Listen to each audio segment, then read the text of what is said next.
Video देखने के लिए मोटिवेशनल कहानियों को सब्सक्राइब, लाइक एंड शेयर कीजिए।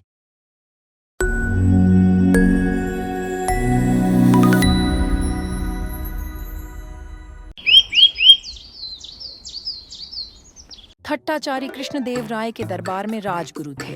वे तेनालीराम से बहुत ईर्ष्या करते थे। उन्हें जब भी मौका मिलता तो वे तेनालीराम के विरुद्ध राजा के कान भरने से नहीं चूकते थे। एक बार क्रोध में आकर राजा ने तेनालीराम को मृत्युदंड देने की घोषणा कर दी, परंतु अपनी विलक्षण बुद्धि और हाजिर जवाबी से तेनालीराम ने जीवन की रक्षा की। एक बार तेनालीराम ने राजा द्वारा दी जाने वाली मृत्युदंड की धमकी को हमेशा के लिए समाप्त करने की योजना बनाई। वे थट्टाचारी के पास गए और बोले, महाशय, एक सुंदर नर्तकी शहर में आई है। वह आपके समान किसी महान व्यक्ति से मिलना चाहती है। उसने आपकी काफी प्रशंसा भी सुन रखी है। आपको आज की रात उसके घर जाकर उससे अवश्य मिलना चाहिए। थट्टाचारी तेनालीराम की बातों से सहमत हो गए। इसके बाद तेनालीराम राजा के पास गए और वही सारी कहानी राजा को सुनाई। राजा की अनेक पत्नियां थीं तथा वे एक और नई पत्नी चाहते थे, अतः वे भी स्त्री के रूप में उस नर्तकी से मिलने के लिए तैयार हो गए। शाम होते ही तेनालीराम ने उस भवन की सारी बत्तियां बुझा दी जहां उसने राजगुरु और राजा को बुलाया था।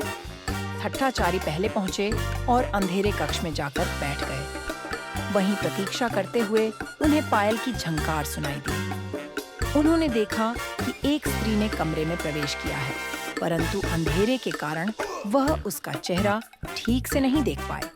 वास्तव में राजगुरु जिसे स्त्री समझ रहे थे वह स्त्री नहीं बल्कि राजा ही थे और वार्तालाप शुरू होने की प्रतीक्षा कर रहे थे।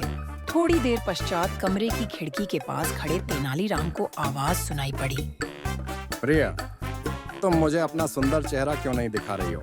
राजा ने राजगुरु की आवाज पहचान ली और बोले, राजगुरु, आप यहाँ क्या कर रहे हैं?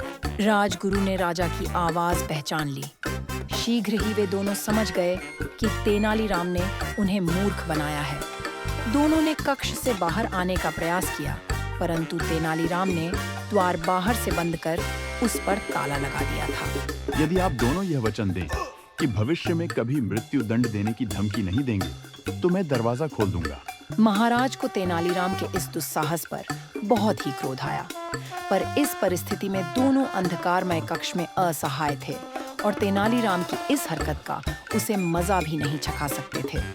ऊपर से दोनों को बदनामी का डर अलग था और दोनों के पास अब कोई रास्ता भी नहीं बचा था, इसलिए दोनों ने ही तेनालीराम की बात मान ली। वीडियो देखने के लिए मोटिवेशनल कहानियों को सब्सक्राइब, लाइक एंड शेयर कीजिए।